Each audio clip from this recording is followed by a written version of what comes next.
ஒரு வழியா வந்து பாத்தீங்கன்னா கோயில முழுமையான வார்த்தை மீட்டு எடுத்தாச்சு. அதாவது புதஞ்சிருந்த கோயில் பல வருடங்களா அந்த ஊர்ல இருக்கிற கடைசி ஒரு பெரியவர் வயதானவர் அவர் கூட இந்த கோயிலை முழுசா பார்த்தது இல்லையா.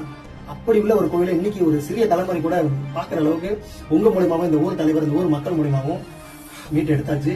மிகப்பெரிய ஒரு விஷயங்க. நான் பண்ண மற்ற கோயில்கள் மாதிரி இந்த கோவில் இல்ல. இந்த கோவில் பல பிரச்சனைகளை வந்து தலையில வச்சிருந்தாரு. ஆனா அத்தனையும் எப்படி பொடிப்படியா உடைச்சாருன்னு அவருக்கு தான் தெரியும். ஏன்னா இவ்வளவு சொல்லவே முடியாதுங்க. எனக்கு சில நேரங்கள் அழுவையே வந்துருச்சு. அதனால ஆம்பளை பிள்ளை அழுவ கூடாதுன்னு சொல்லிட்டு வந்து பாத்தீங்கன்னா அந்த நேரத்துல பாத்துக்கலாம் அப்படின்னு சொல்லிட்டு விட்டேன். அந்த தைரியத்தை கொடுத்ததும் அவரு தாங்க. என்னால எப்படி இதை பண்ண முடிஞ்சுச்சுன்னா இந்த ஊர் தலைவர் இந்த ஊர் மக்கள் அதுக்கு மேல இந்த காணொலிய கடல் கடந்து இருக்கிற தமிழர்களுக்கு ஷேர் பண்ணி இந்த எவ்வளவோ ஒரு மன தைரியத்தை வந்து கொடுத்தது நீங்க தாங்க. உங்களுக்கு நான் பெரிய பெரிய நன்றி சொல்லிக்கிறேன். எவ்வளவு பேர் கால் பண்ணிருப்பீங்க, என்னால எடுக்க முடிஞ்சிருக்காது. கண்டிப்பா எல்லாருக்கும் நான் மன்னிப்பு சொல்லிக்கிறேன். ஏன்னா